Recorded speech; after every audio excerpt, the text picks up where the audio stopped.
Guys, हम इस video में ग्रुप थ्योरी डिस्कस करेंगे। ओके, तो देखिए ग्रुप थ्योरी की जब हम बात करते हैं तो सबसे ज़्यादा इंपॉर्टेंट क्या होता है, देखिए सिमेट्री एलिमेंट्स होते हैं। उसको हम लोग एग्जाम्पल के थ्रू एक एक करके देखेंगे। तो सबसे पहले आते हैं अपने सिमेट्री एलिमेंट्स। ओके, पहले मेंशन कर लेते हैं कौन कौन से होते हैं, फिर सारे एग्जाम्पल्स के थ्रू हम इसको देखेंगे। ओके, पहले होता है axis of symmetry. Okay, axis of symmetry होता है, उसके बाद प्लेन ऑफ सिमेट्री होता है। ओके, फिर होता है एक पॉइंट। पॉइंट को हम लोग कहते हैं सेंटर ऑफ सिमेट्री, आप इसे कह सकते हैं सेंटर ऑफ सिमेट्री। ओके, अब देखिए जब हम लोग ग्रुप थ्योरी पढ़ेंगे और उसको विजुअलाइज करना होगा, तो सबसे पहले जो हम लोग को ध्यान में रखना है वो ये है कि हमें एक्सिस कौन सा लेना है। तो देखिए ये एक्सिस आप देख के क्या समझ रहे हैं, मतलब ये जो प्लेन है, हम ऐसे जो प्लेन दिखा रहे हैं, जो ये पेपर के प्लेन पे है, ये हमारा एक्स जेड एक्सिस है। हमें पता है ना एक्स वाई जी तो एक दूसरे से परपेंडिकुलर होता है। तो जो एक्स जेड एक्सिस है ना, जो हमने मेजर बनाया है, ये इस प्लेन पे है। तो हम जो मॉलिक्यूल्स को जो प्लेन अगर कंसीडर करेंगे तो एक्स जेड एक्सिस, और ये जो वाई है ना, इसे आप इसके परपेंडिकुलर समझ सकते हैं, क्योंकि ये तो 3D हम दिखा रहे हैं, ये तो पेपर पे हमने ड्रॉ किया है ना, इसे ऐसे तो नहीं दिखाएंगे, पर पता है आपको ना ये परपेंडिकुलर है। ओके, उस बेसिस पे हम लोग पूरा ये तीनों सिमेट्री एलिमेंट्स के बारे में समझेंगे। और ये सिमेट्री एलिमेंट्स क्या होता है ना, ये इससे ये सारे एलिमेंट्स मिला के जब आप सारे इसका स्टडी करेंगे तो आपको पॉइंट ग्रुप निकालने आ जाएगा। ओके, अब सबसे पहले देखिए हम एक एग्जाम्पल लेते हैं। हमारा एग्जाम्पल है, चलिए वाटर का ले लिया। ओके, ये ऑक्सीजन है, हाइड्रोजन है, हाइड्रोजन है। तो इस पर हम लोग देखिए सबसे पहले क्या देख रहे हैं ना, इस वाटर का एक्सिस ऑफ सिमेट्री देख रहे हैं। ओके, इसका हम लोग सबसे पहले देख रहे हैं axis of symmetry water molecule का। ओके, तो अब देखिए पॉइंट ग्रुप कैसे होता है, इसके थ्रू हम लोग जैसे इसका पॉइंट ग्रुप भी डिस्कस कर लेंगे। एक्सिस ऑफ सिमेट्री देखिए कैसे पता चलेगा। अब आप देखिए कि ये वाटर मॉलिक्यूल है। ओके, तो एक्सिस क्या है, एक्सिस यानी कि एक ऐसा एंटिटी सोचिए। ओके, उस पर सोचिए जैसे एक एक्सिस है, एक लाइन है, सोचिए उसके थ्रू अगर आप रोटेट करेंगे ना तो मॉलिक्यूल जैसा पहले था वैसा ही हो जाएगा। इक्विवेलेंट ओरिएंटेशन, एक तरह से ना इक्विवेलेंट हो जाएगा। आप सोचिए अगर कि हम लोग ये पेन है, ओके, इस पेन के अराउंड सोचिए हम लोग ऐसे एक्सिस अप्लाई किया है। ओके, तो क्या होगा देखिए, अगर हम इसको ऐसे रोटेट करेंगे, ओके, तो ये इधर है पहले, ये इधर है। आप इसको सोच सकते हैं कि H1 H2 करके मार्क कर सकते हैं, बट ये फिर भी हाइड्रोजन है ना, ये कोई अलग ग्रुप नहीं है। तो अगर आप सोचिए कि इसको ऐसे घुमाएंगे, ऐसे 180 पे घुमा रहे हैं, मतलब ऐसे था ये मॉलिक्यूल, इसको आप ऐसे घुमाएं। ओके, तो ये H इधर चला गया, ये H इधर आ गया। 180 पे घुमाएंगे तो ऑब्वियसली अगर इस तरह से घुमाएंगे ना तो ये ग्रुप इधर चला जाएगा, ये इधर चला जाएगा। तो इसलिए इसमें ना एक C2 एक्सिस होगा। आप देखिए C2 एक्सिस कैसे, अब हम लोग इसको C2 एक्सिस बोल रहे हैं, आप देखिए कैसे देख रहे हैं। हम लोग सोचिए कि n होता है = 360/θ। ओके, 360 तो देखिए टोटल होता है एंगल्स, डिग्री। इसको देखिए जब हम लोग इसको ऐसे रोटेट किया ना, मतलब ये अगर सोचिए उधर चला गया, इस एक्सिस पे ऐसे रोटेट किया, ये उधर चला गया, इसका मतलब क्या है, 180 से रोटेट हुआ है, तभी नहीं ये उधर गया तो 180 डिग्री होगा। तो 180 डिग्री मतलब जितने एंगल से हमने रोटेट किया 2 हो गया। तो ये जो n होता है ना, n फोल्ड एक्सिस कहते हैं, और इसी को हम लोग कहेंगे C2 एक्सिस। ओके, ये होता है n फोल्ड एक्सिस, इसे कहते हैं C2 एक्सिस। तो ये हमारा एक्सिस ऑफ सिमेट्री। अब देखिए अलग अलग एग्जांपल्स में अलग अलग एक्सिस ऑफ सिमेट्री होता है। तो ये देखिए C2 एक्सिस ऑफ सिमेट्री होता है। अब एक्सिस ऑफ सिमेट्री के बाद नेक्स्ट हम लोग देखेंगे प्लेन ऑफ सिमेट्री। अभी बस इस मॉलिक्यूल का दिख रहा है प्लेन ऑफ सिमेट्री।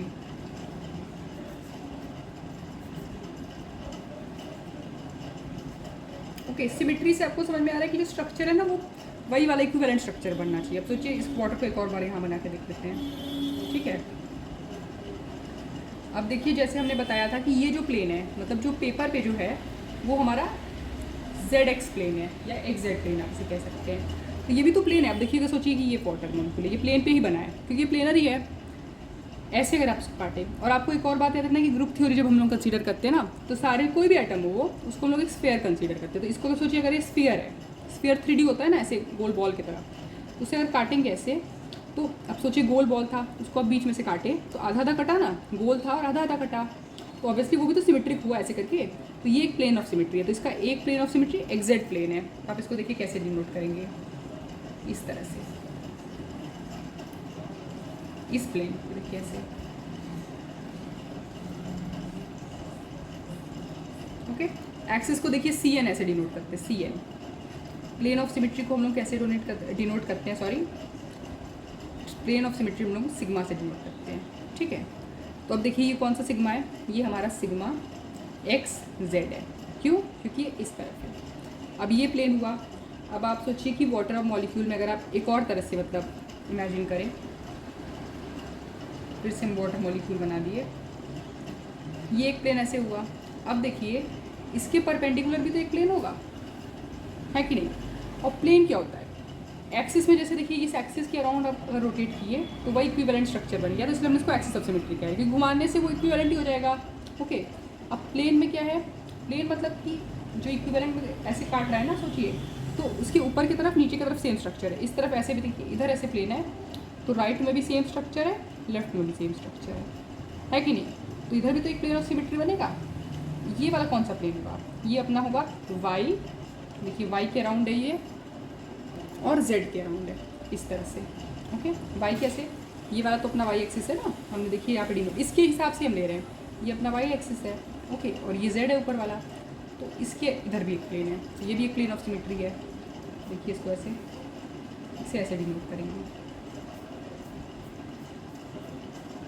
ओके, अब देखिए ये देखिए आपको दो प्लेन ऑफ सिमेट्री होता है। अगर आप प्लेन ऑफ सिमेट्री की बात करें, एक्सिस ऑफ सिमेट्री तो आपने देखा। अब देखिए वर्टिकल प्लेन होता है सिग्मा भी, vertical plane of symmetry.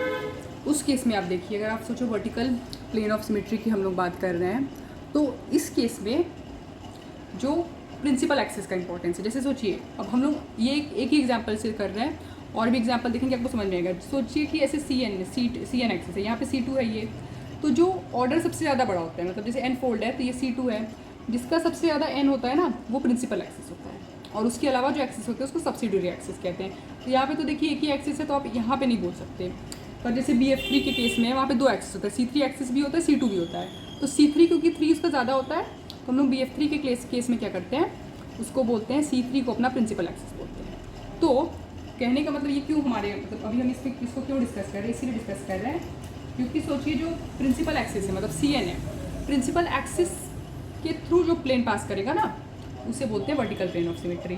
Okay, plane passing through the principal axis.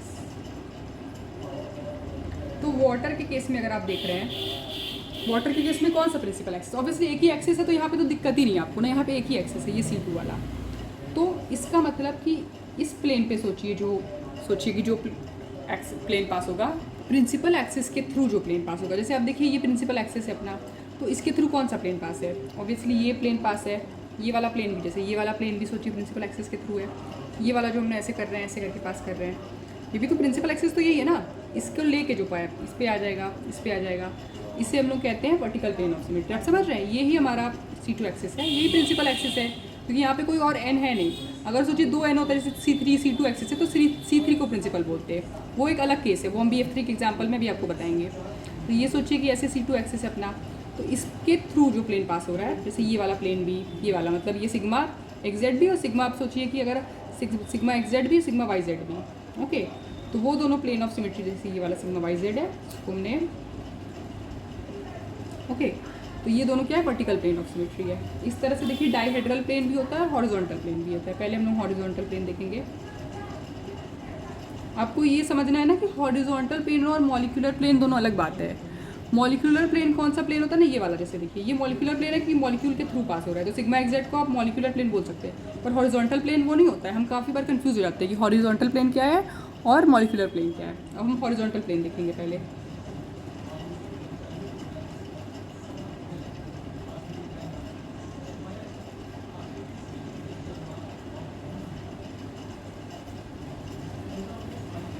Okay, तो हॉरिजॉन्टल प्लेन देखिए, अगर सोचिए कि आपका एक्सिस इधर है, एक्सिस इस तरह से पास हो रहा है, तो एक्सिस के परपेंडिकुलर जो प्लेन होगा ना, एक्सिस के थ्रू जो प्लेन है वो वर्टिकल प्लेन है। अब एक्सिस के परपेंडिकुलर, मतलब ये अगर सोचिए एक्सिस इधर जा रहा है, इसका परपेंडिकुलर कौन सा होगा, ये ऑब्वियसली। इधर अगर प्लेन हो ना, तो उसे कहते हैं हॉरिजॉन्टल प्लेन ऑफ सिमेट्री। पर यहाँ पे देखिए ये सब तो वर्टिकल और ये मॉलिक्यूलर प्लेन है, ये आपका वर्टिकल सोचिए एक्सिस है ये, ठीक है, इसके परपेंडिकुलर बोल रहे हैं, मतलब ऐसे प्लेन पास होगा। तो ऐसे कोई प्लेन है क्या यहाँ पे? देखिए अगर आप ऐसे कोई प्लेन पास कर रहे हैं, नहीं हो रहा है ना, इस तरफ ऑक्सीजन है, इस तरफ हाइड्रोजन है अपना, आप देख रहे हैं इधर ऑक्सीजन है, इधर हाइड्रोजन है। प्लेन कब होगा? जब सामने और पीछे सेम में कटेगा, इक्विवेलेंट हो जाएगा ना, तब उसको प्लेन कहते हैं। जैसे यहाँ पे देखिए प्लेन है, इधर एच है, इधर एच है, इधर अगर ऑक्सीजन आधा कटेगा तो इधर भी कटेगा, पर इसमें ऐसा नहीं है। इसमें अगर ऐसा करें तो कोई प्लेन नहीं है। इसका मतलब कि यहाँ पे हॉरिजॉन्टल प्लेन नहीं है वाटर के केस में। क्यों? क्योंकि अगर आप सोचिए कि C2 एक्सिस के यानी प्रिंसिपल एक्सिस के परपेंडिकुलर सोचिए जो प्लेन है वो ये, उसे हॉरिजॉन्टल कहते हैं। यहाँ कोई प्लेन ही नहीं है, तो यहाँ हमारा हॉरिजॉन्टल प्लेन ऑफ सिमेट्री नहीं है। पर हम ऐसे एग्जाम्पल्स देखेंगे जिसमें हॉरिजॉन्टल प्लेन होगा। ओके, अब हम देखेंगे डायहेड्रल प्लेन। देखिए इसमें आप डायहेड्रल प्लेन नहीं देख सकते, पर हमें आपको दूसरे वीडियो में दिखाएंगे एग्जाम्पल में। तो डायहेड्रल प्लेन क्या है? वो वर्टिकल प्लेन है जो क्या करता है, angle between any C2 axis, वो एक अलग होता है। सोचिए प्रिंसिपल एक्सिस अगर अलग है, उसके परपेंडिकुलर C2 एक्सिस है, वो दोनों C2 एक्सिस है, उसके बीच में कोई प्लेन पास होगा ना, उसको डायहेड्रल प्लेन कहते हैं। सिग्मा V की तरह ही होता है, बस ज़्यादा नंबर ऑफ एटम्स से पास होता है, तो हम इसे कहते हैं डायहेड्रल प्लेन। तो अब हम देखेंगे एक सेंटर ऑफ सिमेट्री। ओके, ये भी बहुत इंपॉर्टेंट है, सेंटर ऑफ सिमेट्री। ओके, तो इसको चेक करने के लिए वाटर मॉलिक्यूल ड्रॉ करते हैं। सोचिए वाटर मॉलिक्यूल ऐसे है, तो सेंटर ऑफ सिमेट्री अगर होता है तो क्या होता है? देखिए पहले जहाँ होता है वो देख लेते हैं, उससे क्या होगा, क्लियर हो जाएगा। बट स्टिल अगर इसमें देखिए आप, सेंटर ऑफ सिमेट्री मतलब कहना क्या चाहता है कि एक ऐसा पॉइंट है जिसमें अगर आप राइट एक तरफ बढ़े, आगे बढ़े या पीछे बढ़े, आगे बढ़े या पीछे बढ़े, आपको सेम एटम मिलना चाहिए, तब उसे कहते हैं कि सेंटर ऑफ सिमेट्री है। पर यहाँ पे ऐसा नहीं है। आप अगर सोचिए कि इसमें से सोचिए आगे बढ़ रहे हैं, ऑक्सीजन को सेंटर माने, यहाँ से आगे बढ़ रहे हैं, एच है, पीछे जा रहे हैं, क्या एच है? नहीं है। इस तरफ एच है, इस तरफ एच नहीं है। यहाँ पे सेंटर ऑफ सिमेट्री क्या होता है?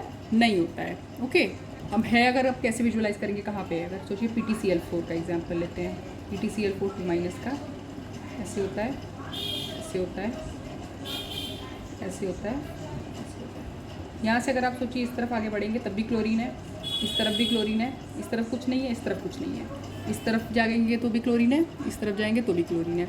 इसका मतलब यहाँ पे सेंटर ऑफ सिमेट्री है। इसको हम लोग कैसे डिनोट करते हैं? CI से डिनोट करते हैं। ओके, तो यहाँ वाटर में CI एब्सेंट। ओके, इसे हम लोग कहते हैं सेंटर ऑफ सिमेट्री। तो जितना कुछ हम लोग को मिला वाटर का भी हमने जो डिस्कस किया, उससे हमें क्या पता चला? देखिए C2 एक्सिस मिला और 2 सिग्मा V मिला, है कि नहीं? एक इस प्लेन पे था, एक इस प्लेन पे था। तो इससे जो इसका पॉइंट ग्रुप होता है ना, पॉइंट ग्रुप ही निकालने के लिए हम लोग इतना पढ़ रहे हैं। ओके, इससे हमें ये पता चला कि जो वाटर है उसका पॉइंट ग्रुप होता है C2V। ठीक है, दो इसका प्लेन है और एक C2 एक्सिस। C2 अपना प्रिंसिपल एक्सिस होता है और एक ही एक्सिस होता है। ओके, अब हम नेक्स्ट देखेंगे। देखिए ये भी एक इंपॉर्टेंट सिमेट्री एलिमेंट होता है, इसको SN से डिनोट करते हैं। ठीक है, पहले हम ऐसे लिख देते हैं। देखिए अगर ये सोचिए Y है, ये X है, ये Z है। ठीक है, इम्प्रॉपर इसमें बताइए इसका नाम ही क्या है? Rotation reflection axis. इसके ऑपरेशंस कैसे होते हैं? देखिए इसके ऑपरेशंस होते हैं कि SN को हम कैसे डिनोट करते हैं। SN मतलब सोचिए CN है, अगर CN है यानी कि एक्सिस ऑफ सिमेट्री अपना है, वो अगर सोचिए Z एक्सिस है, तो जो हम लोग अगर सोचिए प्लेन पास करेंगे ना, तो वो कहाँ करेंगे? इसके परपेंडिकुलर करेंगे। मतलब Z है तो Z के परपेंडिकुलर कौन होगा? XY प्लेन होगा। इसे हम लोग कहते हैं रोटेशन रिफ्लेक्शन। मतलब क्या है? रोटेशन करो या रिफ्लेक्शन करो। अगर आप सोच लो कि पहले अगर आपने क्या किया? रोटेट किया। मतलब अगर आप सोचिए कोई भी मॉलिक्यूल लिया, उसको आपने CN एक्सिस, CN देखिए डिपेंड करता है, ये हम एग्जाम्पल के थ्रू बताएंगे, ये बस जनरलाइजेशन है कि CN के थ्रू रोटेट किया ऐसे। और अगर आपने सोचिए रोटेशन, अगर सोचिए Z के अराउंड रोटेट किया, मतलब Z अगर ये ऐसे है, अगर Z के अराउंड आपने रोटेट किया उस मॉलिक्यूल को, ठीक है, जैसे सोचिए ये Z है ना, ये प्लेन पे Z है, ये उस मॉलिक्यूल को भी मॉलिक्यूल को आपने Z के अराउंड रोटेट किया, उसको रोटेट करने के बाद आपको रिफ्लेक्ट करना पड़ेगा उसके परपेंडिकुलर प्लेन में। इसका परपेंडिकुलर कौन सा है? XY plane. XY के अलोंग अगर आप सोचिए रोटेट करने के बाद रिफ्लेक्ट करेंगे उसके बाद, तो अगर तब जाके सेम मॉलिक्यूल फिर से वापस आ गया, इक्विवेलेंट आ गया, तब आप कहेंगे कि उसमें SN एक्सिस है। ओके, ये हम बेटर विजुअलाइज कर सकते हैं। जैसे जैसे एग्जांपल सॉल्व करेंगे तो हमें समझ में आ जाएगा। मतलब आपको ये याद रखना है कि अगर आप सोचिए रोटेट किसी एक एक्सिस के अराउंड किए हैं, तो रिफ्लेक्ट अगर करके देखेंगे ना, उसको उसके परपेंडिकुलर प्लेन के थ्रू करेंगे। मतलब वो एक्सिस उसमें नहीं होगा, उसके परपेंडिकुलर प्लेन से रिफ्लेक्ट करेंगे, तो होगा improper axis of symmetry. Okay, और रोटेशन रिफ्लेक्शन एक्सिस।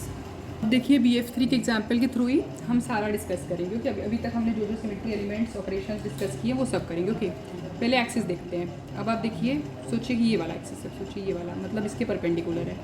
ये इसका परपेंडिकुलर कौन है? इसमें वाई है, क्योंकि देखिए XZ क्या है? प्लेन पे है, वाई हमारा ऐसे प्लेन के ऊपर है। ये एक्सिस है, ठीक है। आप सोचिए अगर आप इसको ऐसे घुमा रहे हैं, ऐसे घुमाया, ऐसे आपने घुमाया कि ये एफ इधर आ गया, ये एफ इधर गया, ये एफ इधर गया, समझ रहे हैं? ऐसे घुमा रहे हैं, एफ इधर इधर इधर, ठीक है। इसके बीच का एंगल कितना है? 120 डिग्री है कि नहीं? 120 डिग्री इसके बीच का एंगल है। तो इसका एन फोल्ड एक्सिस कौन से होगा? एन होगा 360 अपॉन, अब क्यों इसको 120 ले रहे हैं ना, आप समझ रहे हैं ना? अगर आप इसको ऐसे घुमाएंगे तो इक्विवेलेंट ही होगा ना, ये एफ इधर आया, ये इधर गया, ये इधर गया, और हुआ तो इक्विवेलेंट, इसीलिए ये एंगल लेंगे क्योंकि इक्विवेलेंट घुमा रहे हैं। तो ये क्या होगा? 3। तो इसका मतलब इसका एक एक्सिस जो है CN एक्सिस है, यानी C3 एक्सिस है। एक C3 एक्सिस हम लोग को मिल गया। ओके, और भी एक्सिस देखिए, एक ही ऐसा एक्सिस है आपको ज़रूर नहीं है, और भी एक्सिस हो सकता है। अब आप देखिए ये वाला ऐसे, यानी कि जो एक्सिस सोचिए प्लेन पे, ऐसे देखिए आप ऐसे, अगर आप इसको ऐसे घुमाएंगे, ऐसे सोचिए, ऐसे ऐसे, तो ये एफ इधर आएगा, ये एफ इधर आएगा, ये तो उधर ही रहेगा। तो क्या आप समझ रहे हैं कि इसमें एक C2 एक्सिस तो है? इस तरह से अगर सोचिए, C2 एक्सिस है, ये प्लेन पे एक्सिस है, ये एक तरफ है, इस तरफ भी तो एक्सिस है, इधर भी एक्सिस है, इधर भी एक C2 एक्सिस है, समझ रहे हैं ना? इधर भी तो ऐसे घूमेगा, ये इधर, इस तरह इधर भी C2 एक्सिस, ये भी तो ऐसे होगा, ये इधर और ये इधर ही रहेगा। तो C3 दिखा, प्लस क्या दिख रहा है? 3 C2 एक्सिस दिखा आपको। अब ये देखिए, ये बात आपको यहाँ पे याद ही रखनी है कि अगर सोचिए 3C3 प्रिंसिपल है। हाँ, अब देखिए हमने जो प्रिंसिपल एक्सिस का कॉन्सेप्ट आपको डिस्कस किया था, तो हमने कहा था ना, प्रिंसिपल जिसका n सबसे ज़्यादा होता है वो प्रिंसिपल। तो यहाँ पे ये प्रिंसिपल एक्सिस है, ओके, क्योंकि इसका n सबसे ज़्यादा है। फिर 3 C2 है। अब आपको ये ध्यान में रखना है ना, या तो C2 होगा ही नहीं, अगर C2 होगा तो जितना इसका नंबर है ना उतना C2 होगा, या तो C2 होगा नहीं, कोई भी मॉलिक्यूल है ये अप्लाई करेगा सब में, या तो C2 सोचिए होगा ही नहीं, और अगर है C2 तो 3 C2 होगा, मतलब जिसका जितना प्रिंसिपल एक्सिस का नंबर है एन फोल्ड उतना C2 होगा। मिल गया आपको ये। अब देखिए आपको सिग्मा भी देखना है। सिग्मा भी मतलब अब प्रिंसिपल एक्सिस हमारा ये है, क्यों? प्रिंसिपल एक्सिस वो होगा जो सोचिए जिसका सबसे ज़्यादा एन ज़्यादा बड़ा होगा। इन दोनों में ये इसका एन बड़ा है तो ये प्रिंसिपल एक्सिस है। प्रिंसिपल एक्सिस पे जो प्लेन है, सोचिए उसके थ्रू जो प्लेन पास होता है तो उसे वर्टिकल प्लेन कहते हैं। तो यहाँ होगा ना वर्टिकल प्लेन, ये प्रिंसिपल एक्सिस है, तो इसके थ्रू कौन है? इसको लेके कौन जाएगा? ऐसे वाला प्लेन जाएगा, इसको ऐसे काटेगा, ये वाला, ठीक है। एक दिख रहा है, इस तरह से आपको देखा, 2 प्रिंसिपल एक्सिस के थ्रू पास हो रहा है, देखिए ना, एक, ये प्रिंसिपल एक्सिस के थ्रू 2, यही प्रिंसिपल एक्सिस के थ्रू 3। तो आपको क्या दिखा? 3 सिग्मा वी है कि नहीं? अब है सिग्मा एच देखने की बारी। सिग्मा एच कौन सा होगा? ये सिग्मा वी है, मतलब ये प्रिंसिपल एक्सिस है। सोचिए प्रिंसिपल एक्सिस के परपेंडिकुलर अगर कोई कर दो, इसके परपेंडिकुलर कौन सा प्लेन होगा? ये है कि नहीं? इसके परपेंडिकुलर देखिए 90 डिग्री पे जा रहे हैं, हम लोग 90 डिग्री पे ऐसे कर रहे हैं, लग रहा है 90 डिग्री हो रहा है, तो ये प्लेन है ना। तो ये प्लेन अगर ऐसे है, यहाँ प्लेन है ऑब्वियसली, ये तो प्लेनर है मॉलिक्यूल, ऐसे काटेंगे तो अगर फ्लोरीन बोरॉन सारे का मॉलिक्यूल को प्लेन सोचिए स्फेरिकल समझेंगे, तो स्पीयर सोचिए ऐसे है, इसको अगर आप ऐसे काट देंगे तो बीच में से कटेगा ना, यहाँ प्लेन है। तो इसका मतलब क्या है? जो मॉलिक्यूलर प्लेन है इस बार वो मॉलिक्यूलर प्लेन हमारा सिग्मा एच है, एक सिग्मा एच है, क्योंकि एक ही प्लेन होगा, ये प्रिंसिपल एक्सिस के परपेंडिकुलर प्लेन सिग्मा एच है। अब हम कौन सा देखेंगे? सेंटर ऑफ सिमेट्री देखेंगे। इसको सेंटर मानो, अगर इसको सेंटर मान के यहाँ आगे गए, फ्लोरीन है, पीछे गए, फ्लोरीन है क्या? नहीं, कुछ नहीं है, फ्लोरीन है, कुछ नहीं है, तो ऑब्वियसली सेंटर ऑफ सिमेट्री यहाँ पे नहीं होगा। तो सेंटर ऑफ सिमेट्री यहाँ पे नहीं है। अब हमारा इम्प्रॉपर है, इसको देखिए इसी एग्जाम्पल के थ्रू समझ सकते थे, इसीलिए हमने डिस्कस किया है। तो अब इसमें क्या करेंगे? देखिए सोचिए आपने एस एक्सिस देखना है, तो C3 को पहले मानते हैं, ओके। एक चीज़ आपको ध्यान में रखना है कि अगर सोचिए आपको यहाँ पे क्या होगा, सिग्मा एच है, मतलब इस मॉलिक्यूल में आप समझ गए सिग्मा एच है, ये ट्रिक है, सिग्मा एच है, ओके। और तो सोचिए फिर एस एन कैसे होगा? एस तो समझ लीजिए, अगर सोचिए कि सिग्मा एच है तो एस एन होगा, ओके। सिग्मा एच अगर है तो SN होगा। ओके, SN मतलब CN जो होगा, सोचिए अगर सोचिए C यहाँ पे, जैसे आप सोचिए एग्जांपल C3 है और सिग्मा H है यहाँ पे, आपको पता है सिग्मा H देख लिया है अपने ऐसे है, तो यहाँ पे इसका मतलब SN होगा, SN मतलब S3 होगा। कैसे होगा देखिए, ये पता चल गया क्योंकि सिग्मा H है ना, तो जितना इसका नंबर होता है उतना ही N होता है। ओके, ये आपको ध्यान में रखना है। और इनकेस अगर सिग्मा H नहीं होता ना यहाँ पे, तो आप C6 चेक करते, तब S6 चेक करते। अगर सिग्मा H नहीं होता तो S6 चेक करते, पर यहाँ पे नहीं करेंगे S6 चेक, क्योंकि यहाँ पे सिग्मा H है तो S3 चेक करें। S3 चेक करते हैं। चलिए, S3 मतलब क्या होता है, हमने सिखाया था आपको। S3 मतलब क्या है, पहले C3 होगा। C3 अपना कहाँ अप्लाई हो रहा है, ये ऐसे हो रहा है, y के अराउंड है, तो सिग्मा जो है इसके परपेंडिकुलर यानी कि XZ है। अब देखिए इक्विवेलेंट, इसको करने से इक्विवेलेंट कन्फिगरेशन आता है कि नहीं। C3 किया आपने, सोचिए ऐसे किया, C3 किया तो ऐसे घुमाया, ये इधर गया F, ये F इधर है, तो वही वाला बात बना ना, F इधर भी है तो क्या फ़र्क पड़ा, F ही आया ना हुआ। अब इसके परपेंडिकुलर आपको प्लेन, ये y है, इसके परपेंडिकुलर कौन सा प्लेन है, XZ है, ऐसे प्लेन पास करो। पहले देखिए आपने ऐसे घुमाया, ये F इधर गया, ये इधर गया, ये इधर गया, अभी भी इक्विवेलेंट ही है। अब उसके परपेंडिकुलर प्लेन मतलब ऐसे प्लेन पास किया, क्या फ़र्क पड़ा, है तो FF ही, घुमा वाले ही अलग, पर फ्लोर ही नहीं है ना, ऐसे पास करके भी वही इक्विवेलेंट कन्फिगरेशन है, हुआ ना। वही हमने कहा था इम्प्रॉपर एक्सिस ऑफ सिमेट्री और रोटेशन रिफ्लेक्शन एक्सिस इसमें है। ओके, एक तो आप समझ गए सिग्मा H अगर C3 है तो CN हो जाएगा, मतलब S3 हो जाएगा। C3 है, सिग्मा H है तो S3 होगा। ओके, नहीं होता तो S6 होता। यहाँ पे है, आप देख भी लिया, आपने विजुअलाइज भी किया, C ऐसे है, C3 किया, एक बार ऐसे घुमाया, ठीक है, y की तरफ, उसके परपेंडिकुलर प्लेन पास किया तो वही मॉलिक्यूल वापस रिजनरेट हुआ, इसका मतलब ये भी है। तो ये थे हमारे सारे सिमेट्री एलिमेंट्स। Thank you.